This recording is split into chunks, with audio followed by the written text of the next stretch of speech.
Hi, my name is Zizaran, and this is going to be a catch-up video, especially for those of you who missed the actual Blight League. So Blight was a 3-month challenge league, and it is being integrated into the core of the game, and we're very happy about this. Obviously, like, Blight was everyone's favorite league, especially Cassie was not an annoying character in any way, shape, or form. No, so I personally hate the league, but this video is specifically for if you missed the league or if you didn't really play it that much. So it's gonna like talk a little bit about what the league was, some strategies, and how the rewards work and stuff like that. So it used to be in like every single area like a normal thing that it would be a blight, and then now in the core game it's going to be only in maps, and it's a 10% chance every time you open a map that there will be a blight there. If you miss the league completely, Blight is basically tower defense in Path of Exile. So it's a highly experimental league. I was initially very excited for this. I always wanted some type of like tower defense or base defense, and I thought it'd be really cool. However, a lot of my fears of what I thought Legion was going to be came true in this league. It was like very slow and clunky, and it took a while to sort of like at least the in like map mechanic, like the normal one that you would interact with, that is like very slow and takes around the same time as a regular map, sometimes the same time as the clearing 2 maps. So it was incredibly slow. Obviously, the slower you clear as a player, the more worth it Blight was.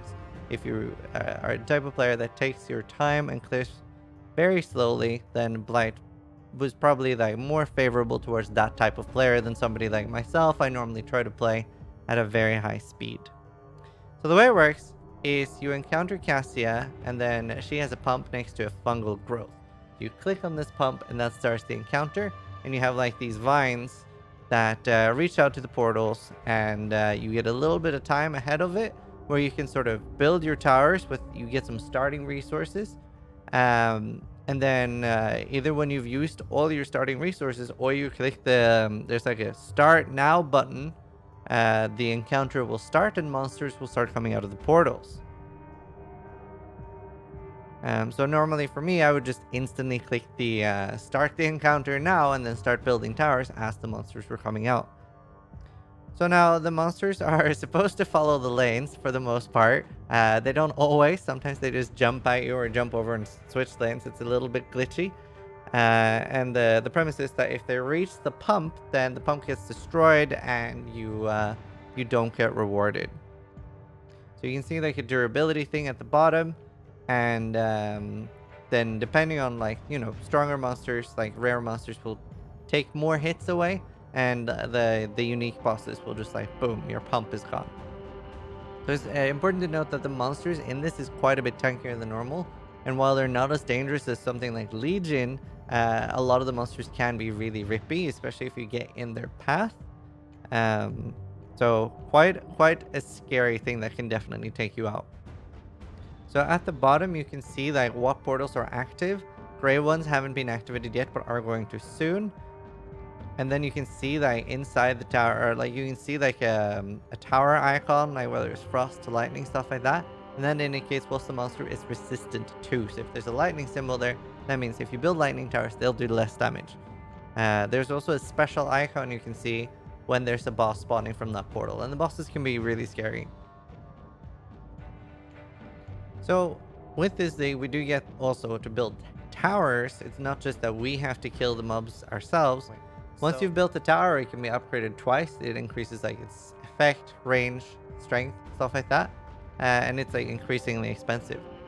Once you've upgraded it twice, you get like a specialization choice. So for example, the fire tower can go into either a flamethrower, which is like medium to short range with like high damage, or a long range meteor tower with like one big boom. So there's 6 types of towers. There's fireball, self-explanatory. There's a like frost tower. This actually will slow the monsters. It was really good. I used that a lot. There's a summoning tower with minions. Some of them will tank. Some of them will just do like really long range damage.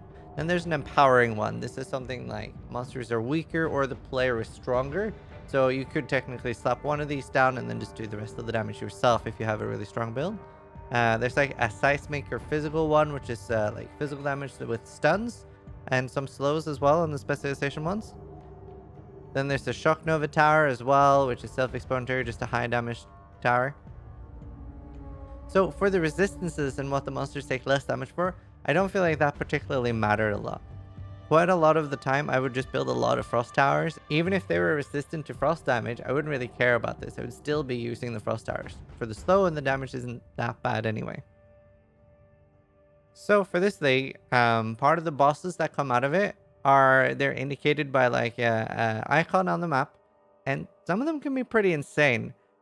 First of all, it's obviously important to try to kill them before they hit the pump, because if you're engaging with the normal map mechanic, they will one-shot that pump. If you're inside one of the special Blight maps, which we'll talk about, then they'll do a large chunk of damage. I think you can only have like 3 or 4 go through. So definitely try to focus these down and kill them fast. And some of them are insane with like things like lesser multiple projectiles. The one I died to, which we can bring up in the background, basically one-shot me. It like spawns like fire golems that spread or something. I can't remember exactly, but like they're insane with some of the map mods. So generally lesser multiple projectiles affect most league mechanics in an insane way. So I'm usually especially at the start of the league, very, very careful with lesser multiple projectiles on any map. It's one of the most deadly mods. So I want to talk a little bit about like what I was doing this league with towers. If you have a really strong build, like when I was running my like Summon Raging Spirits Bees build, I would generally sit there and right click. Most of the time I wouldn't bother building towers. At most I would build like a slowing tower or an empower debuff tower, something like that. But most of the time I didn't really feel like I needed any tower. I could just right click. So if you do have a strong build, you don't really got to worry about it too much. However, some builds will really struggle with either like AoE damage or enough single target, and that's when the towers can come in and help you quite a lot, because it is designed in a way that you should need them. So there's a couple of different strategies. I would normally build a shit ton of the frost towers. They were really, really good. They did pretty decent damage and slowed the monsters a lot.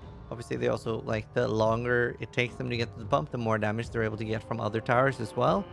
A nice combination was like frost towers, one upgraded stone tower with the slowing mechanic, and I would also do the like the empowering totem and upgrade that to the monsters are weaker. Then they like start taking a lot of damage. I would normally try, if I knew there was a boss coming out, I would normally upgrade it to Sentinel to make sure that it is like tanky enough to like hold the boss in one place so I can still kill it. The bosses are definitely like a bit annoying, and yeah, they can take a while to kill. So having it, not having to face tank it yourself is nice. Some of them can be really one-shotty as well. Another thing that I did quite a lot was I would put like one frost tower outside each portal to make sure that each lane like generally got slowed. And this was something I was doing early on in Summon Raging Spirits when I didn't have that much damage as well. Then I would just sit there, the monsters would be slowed, and my minions would be killing pretty much everything. So let's talk a little bit about the reward structure of Blight. So after a portal is exhausted, like it has no more monsters, it'll actually spawn a chest. And this actually happens before the entire encounter is over. So you could have a encounter with 4 portals, and you could save 3 of them, or like they could run out of monsters in 3 of them, and you'll get chests for all those 3. But say a boss manages to get through the 4th portal, that'll like destroy the pump, and you'll be losing some of the rewards, but you'll still get the chests for the 3 that you did succeed.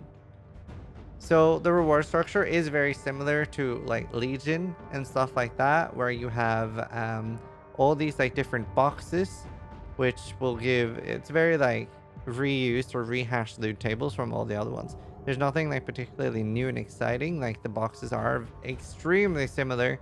The main difference being the Blight maps, which are like an extra reward.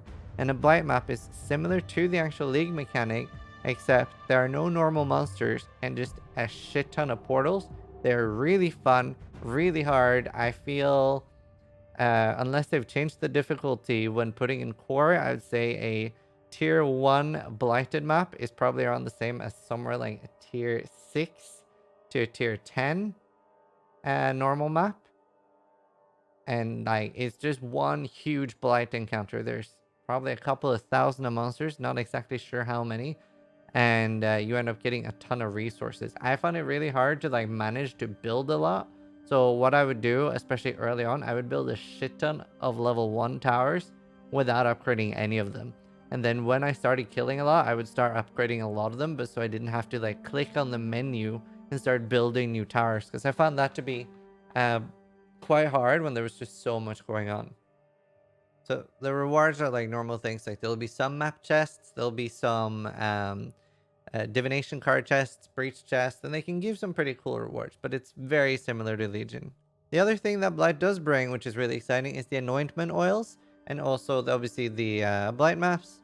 And in the now that it's going core, every encounter that you find in maps is guaranteed to give you either a map or an oil like chest. So that's pretty cool. So the way oils work is they're a new material that we see in Blight, and you can anoint a couple of different things. You can anoint your amulets, you can anoint maps, and you can anoint the specific unique items for the league, and you can also anoint your rings. Now let's talk a little bit about what that is. And there are 12 different oils with increasing rarity. So we'll start off with amulets. So on your skill tree, you'll see that there'll be different types of colors, like these vials next to the notables. So for example, the rarest one, which would be the golden oil and like silver oil as well, they're very expensive now that they're even more rare. I don't know how crazy expensive they're going to be. But for example, some of the life nodes could cost something like gold, silver to anoint. And what that means, if you anoint that on your amulet, that means that when you put that amulet on, you have that node as if you were connected to it. So you don't actually need to travel there. You can't do keystones with this, and you can't do minor nodes. But like something like Golem's Blood, or you know, a +1 endurance charge, something that might be really strong for your build, but you're too far away to get it, you can actually anoint through this system. So it is insanely strong. I think it's a little bit too strong. I mean, obviously, like everything that we put into the game is just going to be an increasing power creep. So I was kind of hoping that this league wouldn't go live just because of that. Like, I actually think it's great. It's fun. It's just a little too much if we put everything every league. But it is core part of the game now, so we're gonna have to live with it. And like there's a lot of different, there's 12 different oils with increasing rarity, like the like clear and sepia ones being really common, and you can trade these up for the more rare ones. Obviously you would need thousands of like the most common one for the most rare one, but upgrading them is very, very common. There's a couple of there was a couple of combos that were really good and really cheap. Like Diamond Skin had a very, very cheap combo, and that's obviously really good to just get on your amulet. It's like 15 all rest and some other good stuff. On the rings, I started doing this at start of the league when my builds had very little damage, but I found that this wasn't particularly worth it. I heard, while I haven't tried this myself, quite a few people were anointing their rings with 1 extra shot of meteor, which means that if you were wearing that ring and you built a meteor tower, instead of shooting 1 meteor, it would shoot 2. So if you have that on both your rings, each meteor is shooting 3. And what that did for people is that apparently you had insane boss single damage, because like some builds had like really good like AoE clear, but maybe they struggled with the unique bosses from Blight, and that was apparently a really good way to counter that.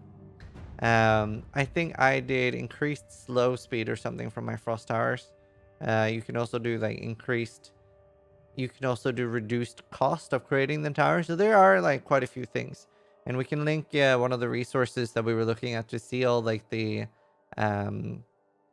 prices of everything and like all the things you can do. We can link that in the description. You could also anoint maps, and the most common use for this was to give, I think it was teal oil if I remember right, and it was to make that you get more lucky boxes. What that ended up doing is that you would get more of the really good strong boxes, like for example more of the currency boxes, more of the boxes that give oils. So it ended up being definitely worth it with the teals. Now we don't know how much rarer things like this is going to be, so it might not be worth it anymore, but it probably, at least the teals, were really cost efficient in the actual league. So for an amulet or a unique or the maps, you needed 3 oils, and then you needed only 2 oils for the rings. Now, it's important to note that if you anoint a node, like for example Diamond Skin, you can't additionally pick this up. You won't get double the effect. You'll just have wasted your anointment or wasted the node pickup, but no, they don't stack. So there actually is secret nodes that you can anoint that they've made specifically for this. The only way to find out or know about them is either through the Wikipedia or through the path of building. Some of them are pretty cool. Like one of them is your Unleash gets 1 additional cast. So yeah, I actually don't. We were just thinking about this. Don't know how regular people like don't integrate or interact with like Twitch or the wiki or anything. Like if you're just playing the game, you're just not gonna know about them. Ding. Yeah, I don't know. It's weird, but whatever. And they actually only show up once you've actually anointed them. But like one example is Transfiguration of Mind. Let's increases and reductions of mana apply to damage at 30% of their value. So yeah, a lot of them are really cool, and this is the only way to get them. So I've already talked a lot about Blighted Maps, but I want to say a few more things. So for example, if you're doing yellow maps, then you can't drop like a white Blight map. So you get like a minimum guarantee. And a tier 14 cannot drop like a tier 16 Blighted map. I do remember that a lot of these can be insanely hard, and not every build is able to do them. Unless they got nerfed, then they're like several tiers higher than the regular map. They can be like pretty fun, but also like really hectic and very, very easy to lose a character in them. And there are a lot of reward chests. They're usually very rewarding. The maps alone in softcore last league ended up being like over 90 kills per map. So they're pretty crazy, pretty worth doing. So I hope you enjoyed this video, and remember, I'll be putting out a lot of like league starter guides for the upcoming Metamorph League. If you have any questions or anything else you're wondering about, I'm going to be streaming a ton this Christmas. So you can drop by my Twitch channel at twitch.tv/Zizaran. Thanks for watching, and try to die less than I do.